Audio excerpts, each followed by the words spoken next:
खबर उत्तराखंड देख रहे हैं आप। लोकमंच न्यूज में आपका स्वागत है। मैं हूं आपके साथ सुरभि राजपूत। बुलेटिन की शुरुआत कर रहे हैं और सबसे पहले बात करेंगे उत्तराखंड की राजधानी यानी कि देहरादून की। देहरादून से बड़ी खबर सामने आ रही है। विधानसभा में नगर और आवास विभाग की समीक्षा बैठक हुई शुरू। विभागीय मंत्री बंशीधर भगत की अध्यक्षता में चल रही है बैठक में सचिव शैलेश बगोली और नगर आयुक्त सहित कई अधिकारी मौजूद हैं। समीक्षा के दौरान बैठक में लिए जा सकते हैं कई महत्वपूर्ण फैसले। तो देहरादून में विधानसभा नगर और आवास विभाग की समीक्षा बैठक शुरू हो चुकी है। विभागीय मंत्री बंशीधर भगत की अध्यक्षता में ये बैठक चल रही है। बैठक में सचिव शैलेश बगोली और नगर आयुक्त सहित कई अधिकारी भी मौजूद हैं। समीक्षा के दौरान बैठक में कई फैसले लिए जा सकते हैं, कई महत्वपूर्ण निर्णय इस पूरे समीक्षा बैठक में लिए जा सकते हैं।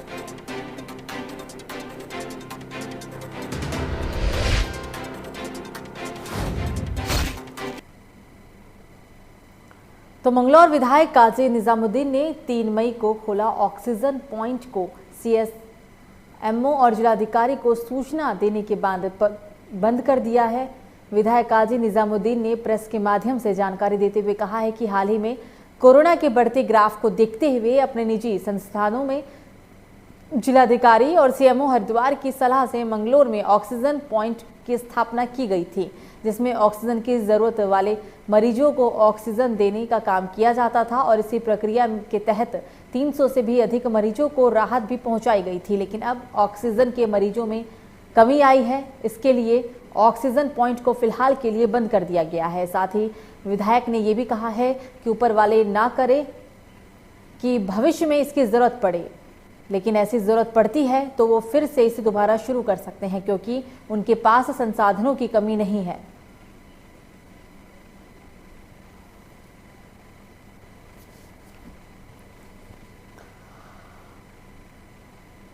टेम्परेरी व्यवस्था थी, कोई परमानेंट हॉस्पिटल नहीं है। तो सीएमओ साहब से बात हुई तो सीएमओ साहब ने कहा कहने के कि अगर अब पेशेंट वहाँ नहीं है तो हम इसको बंद कर दें और ऊपर वाला ना करे, अगर कभी दोबारा फिर जरूरत पड़ी ऐसी व्यवस्था फिर कर। तो लक्सर से एक और बड़ी खबर। तहसील क्षेत्र के रायसी में कोरोना संक्रमित महिला की मौत। एक ही परिवार के 5 लोग पाए गए थे कोरोना संक्रमित। मौके पर स्वास्थ्य विभाग और प्रशासन के आलाधिकारी भी मौजूद हैं। 19 मई 2021 को एक ही परिवार के 5 लोग कोरोना संक्रमित हुए थे। स्वास्थ्य विभाग ने 20 मई को सभी लोगों को होम आइसोलेट कर दिया था, लेकिन एक महिला की मौत के बाद इलाके में दहशत का माहौल है। एक ही परिवार के 5 लोग कोरोना संक्रमित हुए थे। लक्सर की हम आपको ये पूरी खबर बता रहे हैं। कोरोना संक्रमित होने के बाद मौके पर पहुंचे स्वास्थ्य विभाग और प्रशासन के अधिकारी ने 19 मई 2021 को सभी लोगों को होम आइसोलेट में डाल दिया था, लेकिन अब एक महिला की मौत हो गई है।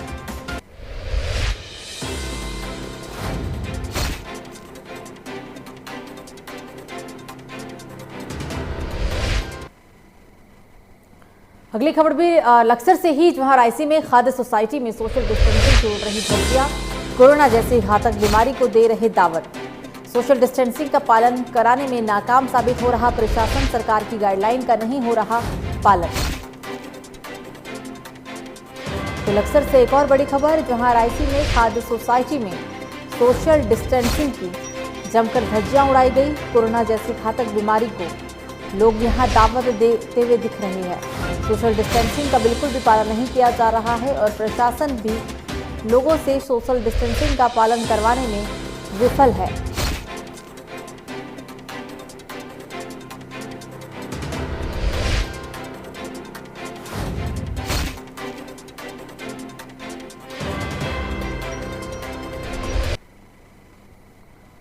तो उत्तराखंड के शहर ही नहीं बल्कि ग्रामीण क्षेत्रों में भी कोरोना संक्रमण गांव तक अपना पैर पसार चुका है।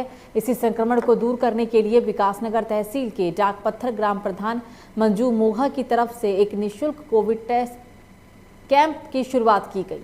पंचायत भवन में सभी ग्रामवासियों ने अपना कोविड टेस्ट करवाया। जिसकी रिपोर्ट 3 दिन के बाद अब लोगों को मिलेगी। ग्राम प्रधान के द्वारा जांच के लिए आए लोगों को अपनी ग्राम पंचायत की ओर से निःशुल्क दवाइयां और इम्यूनिटी बूस्टर मास्क और सैनिटाइजर भी बांटे गए हैं। सभी से अपील भी की गई है कि सभी समय पर अपनी कोरोना जांच कराएं और सरकार द्वारा दिए गए निर्देशों का पालन भी करें और मास्क लगाएं। साथ ही साथ 2 गज की दूरी का ख्याल जरूर रखें।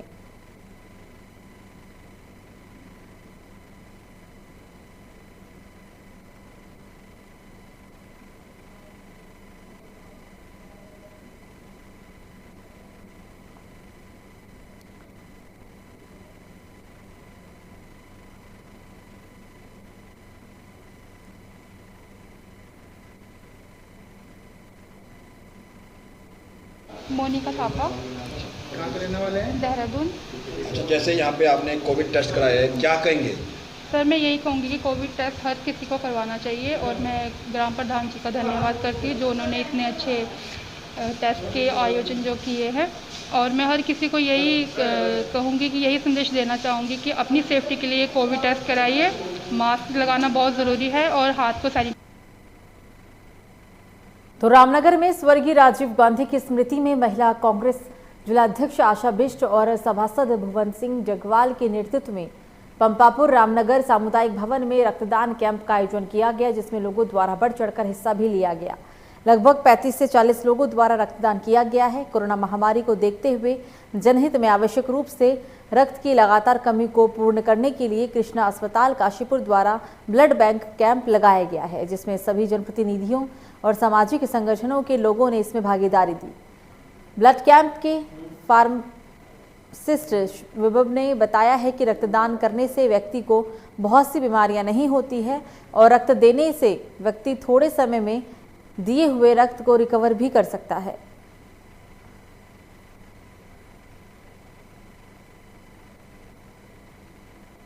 21 मई को स्वर्गीय राजीव गांधी की जयंती थी, तो हमारे पूरे भारत में माननीय हमारी जो राष्ट्रीय अध्यक्ष सुष्मिता देव जी के दिशा निर्देश पर ब्लड डोनेट कार्यक्रम पूरे उत्तराखंड में चलाया जा रहा है। माननीय सरिता आर्य जी के निर्देश पर हम लोग सभी महिला कांग्रेस की जिला अध्यक्षों ने ब्लड डोनेट कार्यक्रम किया है और जिसमें सभी लोगों ने पूरा सहयोग दिया। यहाँ पे तो लक्सर तहसील क्षेत्र के रायसी गांव में कोरोना संक्रमित महिला की मौत और स्वास्थ्य विभाग में हड़कंप मच गया है। आपको बता दें कि बीते दिनों इस परिवार के सभी लोगों में कोरोना सैंपल जांच कराए गए थे, जिसके बाद 19 मई को एक ही परिवार के 5 लोग कोरोना संक्रमित हुए थे। स्वास्थ्य विभाग ने 20 मई को सभी को होम आइसोलेट में डाल दिया था। 5 दिन गुजर जाने के बाद भी मंगलवार को इस परिवार की एक महिला की मौत हो गई, जिससे पूरे गांव में हड़कंप मच गया है। मौके पर स्वास्थ्य विभाग और प्रशासन के अधिकारी पहुंचे हैं।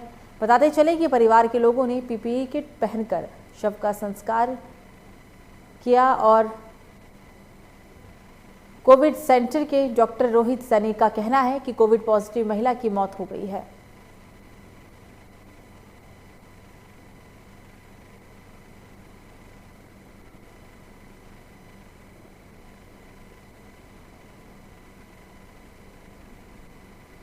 पांच लोग पॉजिटिव आए थे।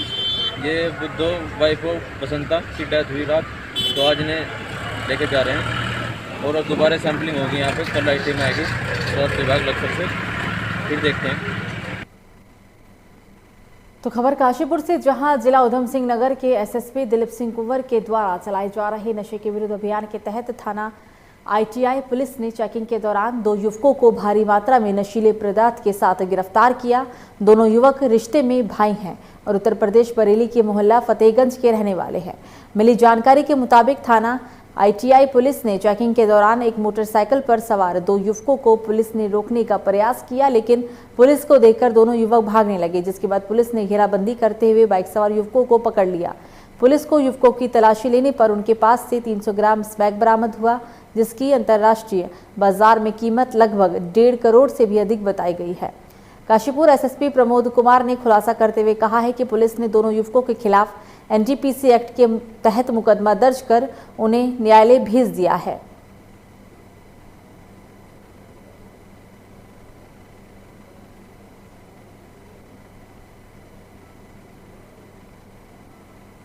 तकरीबन 300 ग्राम स्नैक जो है 2 भाइयों के पास से बरामद की गई है। एक का नाम शाहिद हुसैन है और दूसरे का जाकिर है। ये दोनों लोग जो हैं फतेहगंज पश्चिमी बरेली के रहने वाले हैं। ये कल जो है बरेली से चलकर हमारे क्षेत्र में स्नैक सप्लाई करने के लिए आ रहे थे।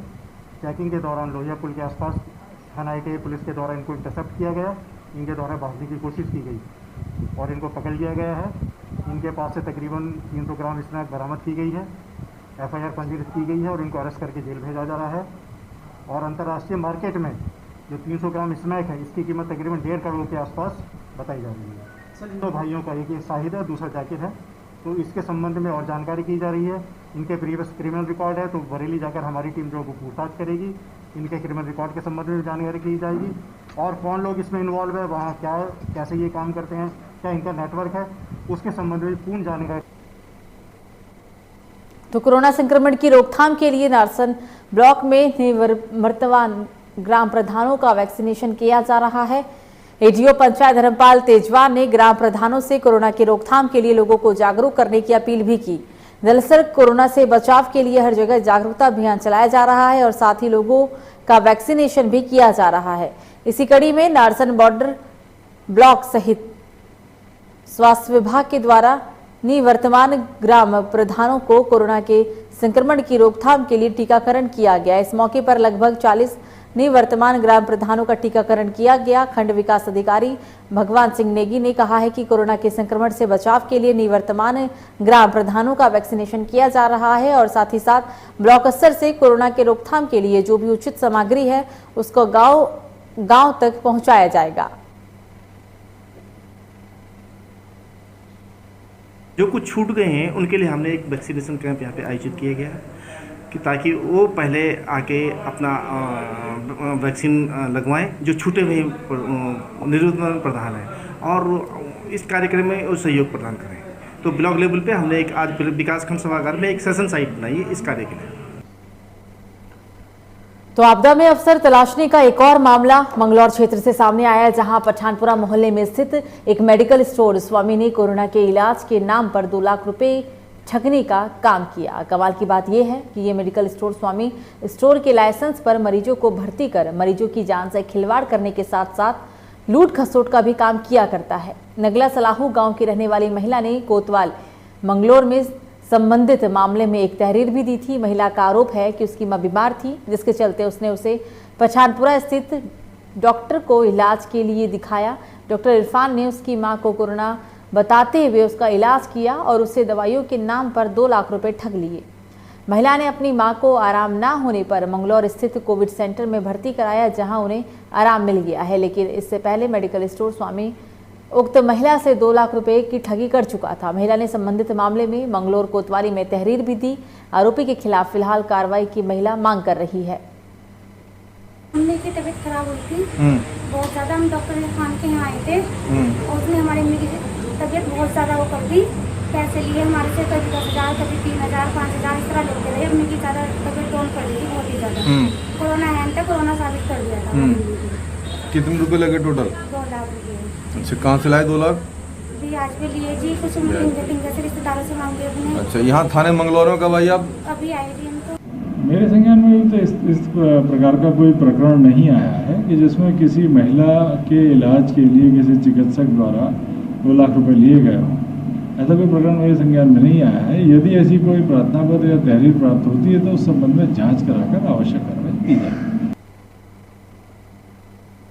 तो कोरोना काल के दौरान जरूरतमंदों को मदद पहुंचाने और मरीजों को सहायता उपलब्ध कराने के लिए प्रशासन के साथ भाजपा महिला मोर्चा ने भी अपने हाथ आगे बढ़ाते हुए लोगों की मदद के लिए टीम का गठन किया। उत्तराखंड के कई सामाजिक संगठन और महिला मोर्चा की प्रदेश महामंत्री मोहिनी पोखरियाल ने उधम सिंह नगर में करुणा योद्धा के नाम से एक टीम का गठन किया है, जिसमें जिला उपाध्यक्ष आकांक्षा ठाकुर को बाजपुर गदनपुर की जिम्मेदारी दी गई है। प्रेस वार्ता के दौरान आकांक्षा ठाकुर ने प्रदेश टीम का आभार व्यक्त करते हुए अपने पद की गरिमा को जिम्मेदारी से निभाने का संकल्प भी लिया।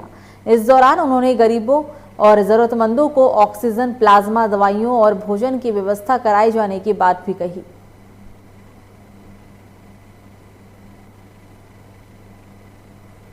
तो उत्तराखंड के काशीपुर में कोरोना काल में जरूरतमंदों और मरीजों को सहायता उपलब्ध कराने के लिए भाजपा महिला मोर्चा की तरफ से एक टीम का गठन किया गया है।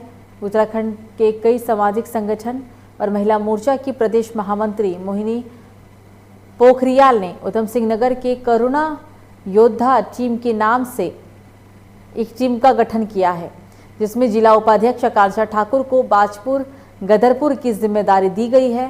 प्रेस कॉन्फ्रेंस के दौरान आकांक्षा ठाकुर ने प्रदेश टीम का आभार व्यक्त करते हुए अपने पद की गरिमा को जिम्मेदारी से निभाने का संकल्प लिया है। उन्होंने गरीबों और जरूरतमंदों को ऑक्सीजन, प्लाज्मा, दवाइयों के साथ साथ भोजन की व्यवस्था कराई जाने की बात कही।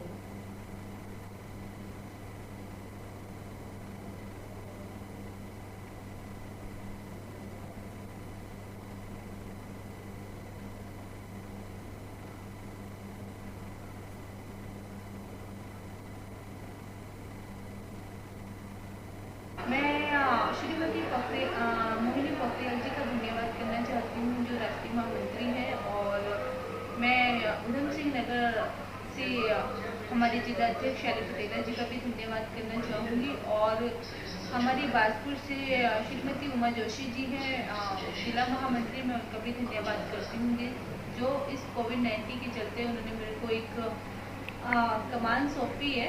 मुझे बाजपुर और गदरपुर का कोविड-19 का प्रभारी बनाया है, और हमारे एक कोविड-19 का प्रभारी बना के उन्होंने हमें जो जिम्मेवारी सौंपी कुछ इस प्रकार है। हमारे एक व्हाट्सएप ग्रुप बना हुआ है करुणा योद्धा करके, जो कि प्रदेश का ही ग्रुप है। तो उस ग्रुप में क्या है कि हम 20-25 जने जुड़े हुए हैं और हम एक टीम वर्क बन के काम कर रहे हैं, जिसमें तो हरिद्वार के सिडकुल में स्थित एक्समस फार्मा कंपनी में ब्लैक फंगस के इलाज में इस्तेमाल होने वाले इंजेक्शन एम्फोटेरिसन बी का प्रोडक्शन जल्द शुरू हो गया है। जिला ड्रग इंस्पेक्टर नीता भारती ने ये जानकारी देते हुए कहा है कि शासन स्तर पर इस विषय में बात चल रही है। उन्होंने ये भी कहा कि रुद्रपुर में एक कंपनी ने दवाई बनानी भी शुरू कर दी है। अनुमति मिलने पर अब हरिद्वार में भी ब्लैक फंगस की दवाई का उत्पादन शुरू हो जाएगा।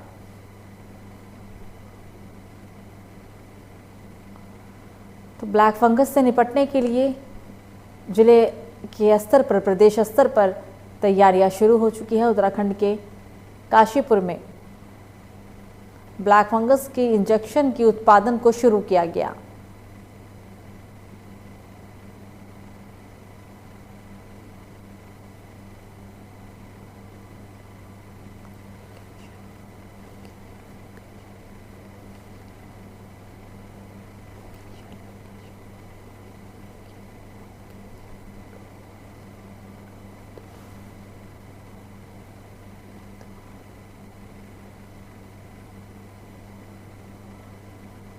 फिलहाल अभी जो है एकम्स प्राइवेट लिमिटेड को जो है बोला गया है कि आप इस दवा का निर्माण करेंगे।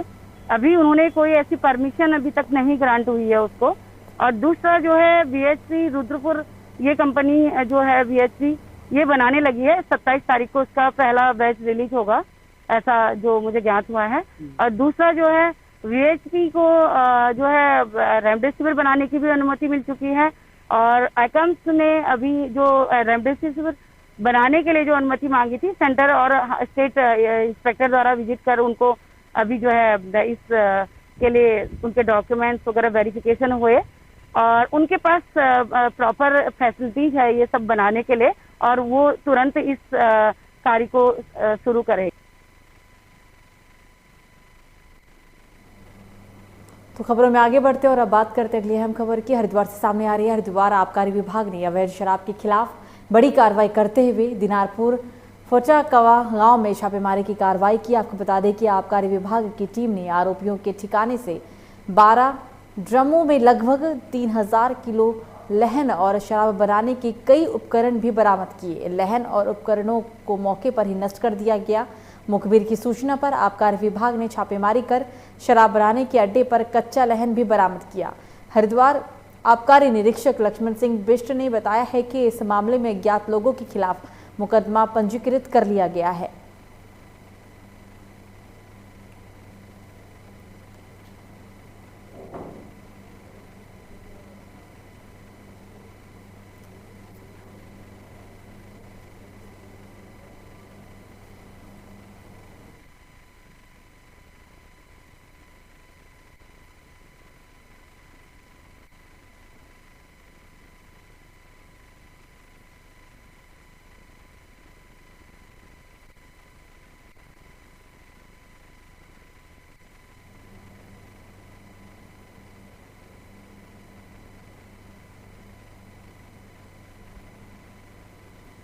मुखबिर द्वारा सूचना दी गई कि दिनारपुर फूटा कुआं नाले पर अवैध मदिरा निष्कर्षण हेतु लहन डाला गया है।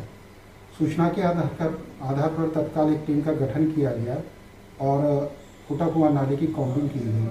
कॉम्बिंग के दौरान एक स्थान पर 12 ड्रमों में लगभग 3000 केजी लहन और शराब बनाने के उपकरण प्राप्त हुए। लहन तथा शराब बनाने के उपकरणों को तत्काल मौके पर नष्ट कर अज्ञात के खिलाफ अभियोग दर्ज किया गया है। ये सूचनाएं लगातार मिल रही हैं कि अवैध मदिरा निकाली जा रही है इन क्षेत्रों में, तो इस आधार पर हमने अपना मुखबरी तंत्र विकसित कर इन सूचनाओं के आधार पर तत्काल छापेमारी के लिए टीम का गठन किया गया है, जिसमें चेक पोस्ट से भी आबकारी सिपाहियों को हमने सर्किल में बुलाया। तो खबर लक्सर से है, जहां यूरिया खाद को लेकर मारामारी मची हुई है। मंगलवार को यहां गन्ना विकास समिति पर जैसे ही खाद की खेप पहुंची तो किसानों में खाद लेने को लेकर आपाधापी मच गई। किसानों की भारी भीड़ सवेरे 6 बजे से ही गन्ना समिति के गोदाम पर पहुंच गई थी, लेकिन कई घंटे बीत जाने के बाद भी समिति का कोई अधिकारी कर्मचारी समिति गोदाम पर नहीं पहुंचा। ऐसे में गोदाम परिसर में परिसर में किसान परेशान घूमते रहे और समिति के अधिकारियों और कर्मचारियों पर लापरवाही बरतने का आरोप भी लगाते हुए किसान नजर आए हैं। किसानों का कहना है कि समिति अधिकारियों और कर्मचारियों की मनमानी की वजह से ही यहां भारी अव्यवस्था फैल रही है। उत्तराखंड के लक्सर के अंदर यूरिया खाद को लेकर भारी संख्या में समिति के बाहर किसान नजर आए हैं। अधिकारियों की अव्यवस्था यहां साफ तौर पर देखी जा सकती है। ये पूरा मामला उत्तराखंड के लक्सर से है। बता दें आपको कि मंगलवार को यहां गन्ना विकास समिति पर जैसे ही खाद की खेप पहुंची थी तो किसानों में खाद लेने को लेकर आपाधापी सी मच गई। किसानों की भारी भीड़ सुबह 6 बजे से ही गन्ना समिति के गोदाम पर देखी जा रही थी, लेकिन कई घंटे बीत जाने के बाद भी समिति का कोई भी अधिकारी या कर्मचारी गोदाम पर नहीं पहुंचा। ऐसे में गोदाम परिसर में किसान परेशान घूमते रहे और समिति के अधिकारियों और कर्मचारियों पर लापरवाही बरतने का भी आरोप लगाते हुए किसान नजर आए। सुबह के 6 बजे लग रही है लाइन में, अब तक कोई अधिकारी नहीं आया, ना कोई ताला खोला। खड़े लोग परेशान हो रहे हैं। आप लोगों ने किसी से बात की है? बात को फोन ही नहीं आता जी, बात किस तक कर रहा हूँ। कारस्तानी जो यहाँ भीड़ हो रही, ये माटी के मुद्दों बैठा रखी हमारी सोसाइटी में। आज कितने लोग आए हुए हैं? आज कम से कम 200 आदमी पड़ा। सड़क तक भीड़ हो रही इनकी। जब जा लॉकडाउन चल रहा है, माटी के मुद्दों सोसाइटी को खाओगे कहाँ ले जाएंगे। यूरिया की रैक थी वो इफ्को से आती है वहाँ से, तो इफ्को ने जो हमें कहा कि 7000 कट्टों हम दे सकते हैं सहकारी गन्ना विकास समिति को। कुल 50,000 कट्टे रैक में आए थे और बाकी सहकारी समितियों में भी खाद भेजते हैं। हमें 7000 कट्टों का वो था, तो हमने अपने ठेकेदार को कहा कि 8000 कट्टे उठा लें, मगर अभी तक आज 2500 कट्टे तो हमारे लक्सर मेन गोदाम में करीब आए हैं और बाकी जो हमारे और गोदाम हैं उनमें गए हैं। 4500 कट्टे अभी तक उठाए हैं। कुछ कट्टे आज भी उठेंगे और जितने किसानों की डिमांड होगी वो पूरी करी जाएगी।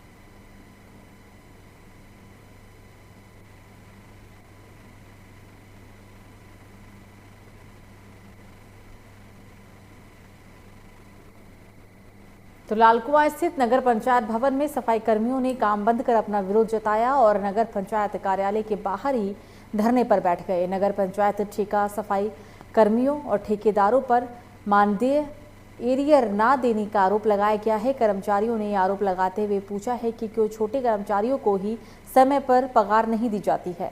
कई महीने तक उन्हें मानदेय नहीं दिया जाता है। ऐसे में कोरोना काल में परिवार का भरण पोषण करना भी ऐसे व्यापारियों के लिए मुश्किल हो जाता है। सफाई कर्मियों ने सभी ठेका कर्मियों को संविदा में शामिल करने का भी मांग उठाया है और साथ ही महिला सफाई कर्मियों ने ठेकेदारों पर अपशब्द व गाली गलौज करने की भी बात कही है। मामले को बढ़ता हुआ देख मौके पर पहुंचे नगर पंचायत अध्यक्ष और नगर पंचायत अधिशासी अधिकारी राजू राबियाल ने कहा है कि सभी नगर पंचायत ठेका सफाई कर्मियों की मांगों को जल्द से जल्द पूरा कर दिया जाएगा।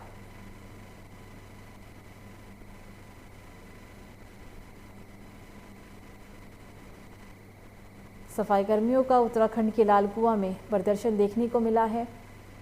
मानदेय ना देने को लेकर यानी पगार ना देने को लेकर ये प्रदर्शन किया गया था। सफाई कर्मियों ने विरोध प्रदर्शन किया।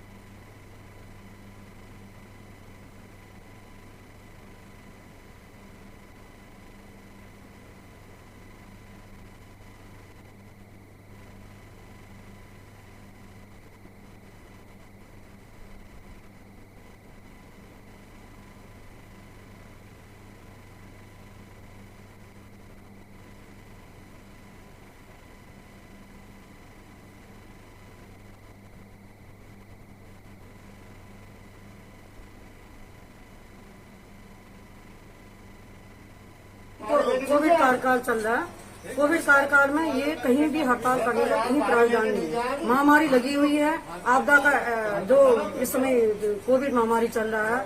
माननीय मुख्यमंत्री जी के साथ आप लोग का वार्ता हुई है कि 2 महीने का कार्य समय मांगा है। उसी समय के अंतर्गत ये लोग, इनको भी हड़ताल करने का कोई राइट नहीं है। इनकी ये मांग है 2014 में एक जियो हुआ है, संविदा आउटसोर्सिंग कर्मचारियों को 500 रुपये का मानदेय दिया जाए।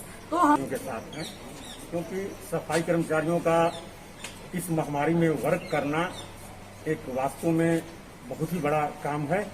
और इसीलिए मैंने कहा कि आप लोगों का जो 500 रुपया एरियर है इसी महीने से आपको देगा, और जो बाकी एरियर है वो हमने कहा कि जून में दिलवा देंगे। ये हमारी बात हमारे मोबाइल में भी रिकॉर्ड है शकुंतला गौतम से, और ये राजा राम सामने खड़े हैं, इनसे सामने मैंने कहा। इस साल का पहला चंद्र ग्रहण कल यानी कि 26 मई को होगा। कहा जा रहा है कि चंद्र ग्रहण भारत के कुछ हिस्सों में दिखाई देगा। इसके अलावा प्रशांत हिंद महासागर के कुछ हिस्सों में ये दिखाई देने वाला है। आपको बता दें कि पूर्ण चंद्र ग्रहण जब तक होता है जब तक पृथ्वी सूर्य और चंद्रमा के बीच आ जाती है, जिससे सूर्य की किरणें सीधी चंद्रमा तक नहीं पहुंच पाती। इस तरीके से ये सुंदर नज़ारा कल लोगों को देखने को मिल सकता है। पंडित अवनी शर्मा ने कहा है कि भारत में इसका प्रभाव नहीं रहेगा, क्योंकि चंद्र ग्रहण होने पर मंदिर बंद कर दिए जाते हैं और पूजा पाठ नहीं होती है, इसलिए भारत में इसका कोई भी प्रभाव नहीं है। सामान्य दिनों की तरह यहाँ मंदिर खुल सकेंगे और पूजा पाठ भी हो सकेगा।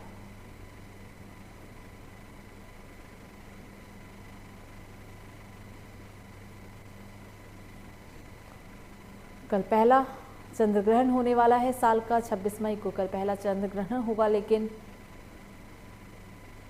इसका ज़्यादा असर जो है वो भारत में नहीं दिखने वाला। कुछ हिस्सों पर ही चंद्र ग्रहण कल दिखेगा। 2021 यानी इस साल का पहला चंद्र ग्रहण कल लगने वाला है।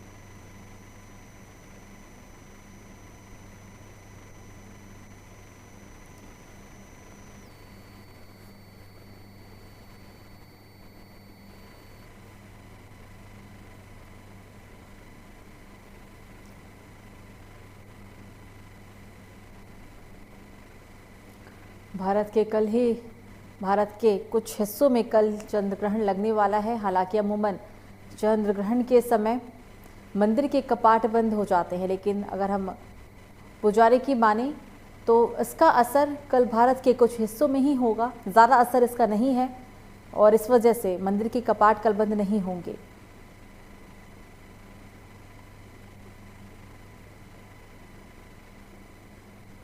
छब्बीस मई को इस साल का पहला चंद्र ग्रहण लगेगा। भारत के कुछ हिस्सों में ही ये चंद्र ग्रहण दिखाई देगा।